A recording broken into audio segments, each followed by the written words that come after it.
Arrêtez-vous un instant. Il existe un jour particulier dans le calendrier de l'Église, un jour qui revient une fois par an, toujours le vendredi avant le dimanche des Rameaux. Ce n'est pas un jour où le royaume des cieux ou de l'enfer tremble à cause d'un combat entre anges et démons, mais à cause des larmes d'une femme, immobile mais puissante, et que la majorité des fidèles laissent passer sans jamais comprendre la force qu'elles contiennent. Voici l'erreur que presque tous commettent lorsque ce vendredi arrive. On regarde des images de la Vierge des douleurs, un sentiment de tristesse traverse la poitrine, peut-être une courte prière est dite, puis on passe à autre chose. On traite cette journée comme un simple jour de deuil passif, comme un souvenir, une visite de musée. C'est là une erreur de novice. Et l'ennemi compte sur cette inaction, car ce vendredi n'est pas un jour pour s'apitoyer sur la douleur de Marie. C'est un jour de guerre, le jour où l'arme a été forgée. Si vous ne la saisissez pas avant le début de la Semaine Sainte, vous vous apprêtez à traverser la période la plus spirituellement intense de l'année totalement désarmée.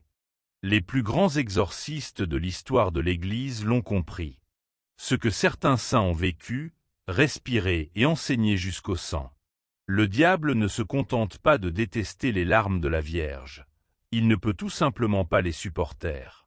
Chaque larme qu'elle a versée au pied de la croix est comme un acide brûlant sur tous les esprits de division, de ruine et de maladie cherchant à pénétrer dans votre foyer. Chaque larme. Et ce vendredi particulier, ces larmes sont disponibles pour vous comme une arme. Il existe une pratique ancienne, simple, presque oubliée, que l'ennemi a travaillé des décennies durant à enterrer sous les couches de sentimentalité et de dévotion routinière. Il s'agit de la pratique de la simple bougie. Avant la fin de ce jour, vous devez la réaliser, car votre foyer en a besoin. Si vous ressentez que votre maison, votre couple ou vos enfants subissent une pression spirituelle, si quelque chose semble étrange et inexplicable, prenez un moment pour invoquer la protection maternelle de Marie par vos propres mots et votre foi. Ce geste n'est pas seulement symbolique. C'est une déclaration, devant le ciel et la terre, que vous refusez de laisser ce vendredi passer sans riposter.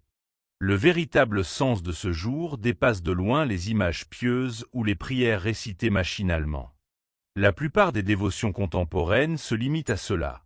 De belles prières répétées sans réflexion, des images saintes accrochées au mur que personne ne regarde plus, des fêtes religieuses reconnues d'un simple signe de tête puis oubliées. L'ennemi ne combat pas ce type de religiosité. Il l'encourage, car un fidèle qui se sent religieux mais ne possède aucune autorité spirituelle est exactement ce qu'il souhaite voir se promener dans ce monde. Mais il existe un autre type de fidèle, celui qui comprend réellement les 7 douleurs de Marie. Pas des symboles, pas des métaphores poétiques, mais des armes spirituelles. Chaque souffrance qu'elle a endurée n'était pas simplement une blessure. C'était un coup direct porté contre le royaume des ténèbres. Quand l'épée a traversé son cœur lors de la présentation de Jésus au temple, quand elle a fui en Égypte, quand elle a perdu son fils de 12 ans à Jérusalem et a passé 3 jours dans l'angoisse, chacune de ces épreuves était un coup ciblé contre celui qui a introduit le péché dans le monde. Marie ne pleurait pas par faiblesse. Elle pleurait avec pleine conscience de ce que sa souffrance accomplissait. Ses larmes étaient des armes, pas des signes de reddition. Une fois par an, lors de ce vendredi, ces 7 blessures sont mises à votre disposition comme un arsenal complet. Lorsque vous invoquez ces douleurs sur votre foyer, sur votre famille ou sur une situation difficile, vous n'appelez pas Marie à ressentir de la tristesse. Vous faites descendre l'autorité spirituelle que chacune de ces douleurs a achetée sur le monde. Chaque larme, chaque souffrance, chaque moment de peur ou d'angoisse est une arme contre les esprits de division, de maladie et de détresse. Pour activer cette puissance, il suffit d'un acte simple mais intentionnel. Une seule bougie, un moment de prière concentrée, un engagement à invoquer les 7 douleurs avec dévotion et précision. La lumière dans l'obscurité, la parole prononcée avec autorité et la prière répétée 7 fois, une pour chacune des 7 douleurs, deviennent un bouclier tangible sur votre foyer. Chaque prière est un coup, chaque invocation établit une protection dans l'architecture spirituelle de votre maison et de votre famille. Ce rituel n'est pas une magie ni une superstition, mais une action spirituelle structurée, un acte de foi conscient. Il a 3 étapes: l'éclairage symbolique de la pièce par la bougie, l'invocation à Marie pour qu'elle détruise toute embûche spirituelle et le rituel des 7 prières, qui consolide la protection et active le bouclier des larmes sur votre vie. Cette protection ne s'arrête pas là. Elle doit être entretenue quotidiennement par la prière et le rosaire. Le véritable pouvoir réside dans la régularité et la foi vivante. Chaque année, ce vendredi rappelle que les larmes d'une mère sont plus puissantes que n'importe quelle épée céleste. Elles frappent avec amour, avec autorité, avec une force que l'ennemi ne peut ni corrompre ni imiter. Son mari avait commencé à rester de plus en plus tard au travail, sans qu'aucun des deux puisse nommer clairement la raison. Elle avait tout essayé. Elle était allée se confesser, avait demandé au prêtre de bénir la maison, avait prié une neuvaine. Pourtant, le poids persistait. Ce vendredi des douleurs, cette année-là, elle alluma une bougie dans sa cuisine et pria les 7 Je vous salue Marie, un pour chacun de ses enfants, pour son mari, sa mère, son mariage et sa maison. Elle ne ressentit rien de spectaculaire, aucune chaleur, aucun signe de paix, aucun message clair. Elle se coucha sans savoir si quelque chose avait changé. 3 jours plus tard, le matin de Pâques, son mari descendit avant que quiconque ne soit réveillé, s'assit à la table de la cuisine et lui dit qu'il était désolé. Il ne précisa pas pourquoi. Elle ne demanda pas. Ils restèrent là ensemble dans le silence, longtemps. Elle conclut son récit par 5 mots. La bougie avait été le point de bascule. L'ennemi ne s'annonce pas lorsqu'il se retire. Il ne claque pas la porte. Il se retire simplement, silencieusement, face à quelque chose qu'il ne peut combattre. Et une mère, une vraie mère, debout dans sa cuisine dans l'obscurité, invoquant l'autorité de la Mère de Dieu, est quelque chose que l'ennemi ne peut affronter. Il n'y a rien de compliqué dans ce qu'elle a fait. Aucun savoir secret n'est nécessaire. Ce qu'elle avait, c'était simplement de prendre ce jour au sérieux. Elle n'a pas laissé passer ce vendredi des douleurs comme un simple vendredi de plus. Elle a saisi l'arme.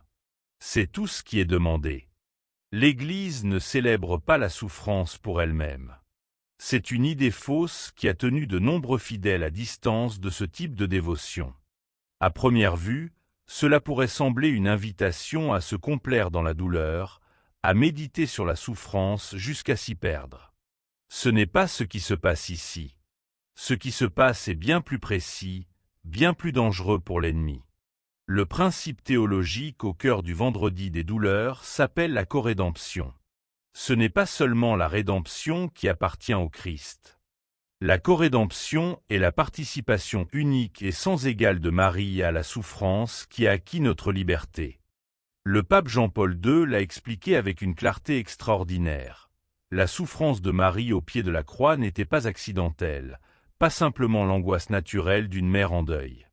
C'était une participation volontaire et consciente au sacrifice de son Fils.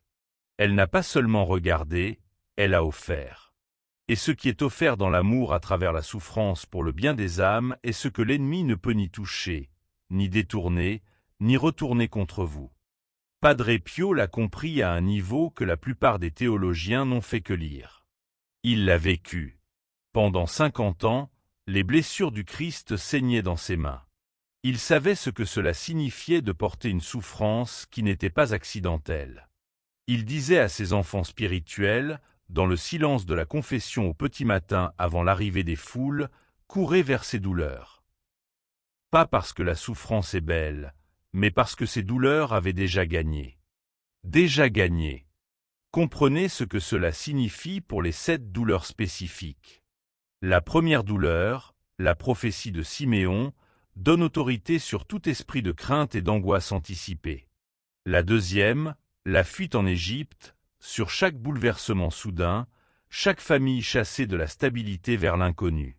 La troisième, les 3 jours de perte de Jésus à Jérusalem, sur chaque séparation, chaque enfant qui s'éloigne de la foi, chaque relation brisée par le silence. La quatrième, la rencontre de Jésus sur le chemin du calvaire, sur la souffrance sans fin visible. La 5e, debout au pied de la croix, sur chaque moment de totale impuissance. La 6e, recevant le corps de son fils mort dans ses bras, sur le deuil déjà arrivé, les blessures déjà présentes. La 7e, l'ensevelissement, sur les fins, le désespoir, les moments où même l'espoir semble mensonge. Cette douleur. Cette arme forgée dans la pire souffrance que l'être humain ait jamais connue. Et chacune est disponible pour vous chaque année lorsque ce jour arrive, et chaque jour après à travers le rosaire. Les larmes de Marie ne sont pas un symbole de perte.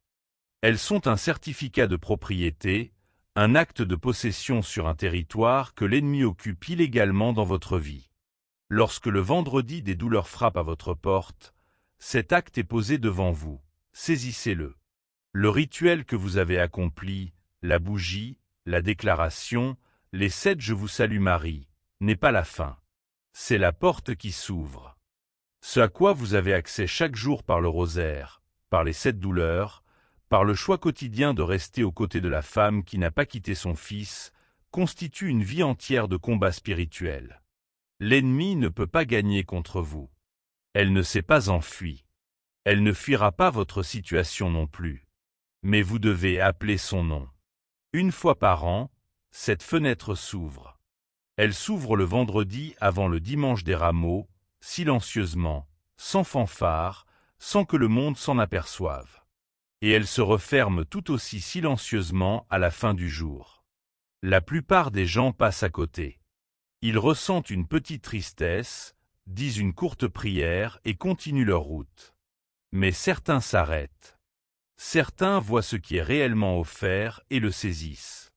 L'ennemi n'a pas peur des bonnes intentions. Il n'a pas peur des fidèles qui prévoient de faire quelque chose de spirituel plus tard. Il a peur de ceux qui le font maintenant, dans l'obscurité de leur cuisine, les mains tremblantes et le cœur qui se sent indigne, mais qui agissent quand même. Vous n'avez pas besoin de vous sentir digne. Marie n'a pas choisi sa souffrance parce qu'elle se sentait prête. Elle est restée au pied de la croix parce qu'elle refusait de quitter son fils. C'est la seule qualification requise. Vous aimez votre famille. Vous savez que quelque chose ne va pas. Vous ressentez la pression, l'érosion lente de la paix, les disputes qui surgissent de nulle part, les enfants qui s'éloignent, le mariage qui s'est refroidi, le poids sur votre poitrine à 3 heures du matin. Ce n'est pas une coïncidence. C'est une maison qui a besoin du bouclier des larmes dressées au-dessus d'elle. Allez, allumez la bougie. Suivez les 3 étapes. Prononcez la déclaration à haute voix. Priez les 7 Je vous salue Marie en nommant chacun de ceux que vous aimez. Laissez la flamme brûler dans le silence lorsque vous avez terminé.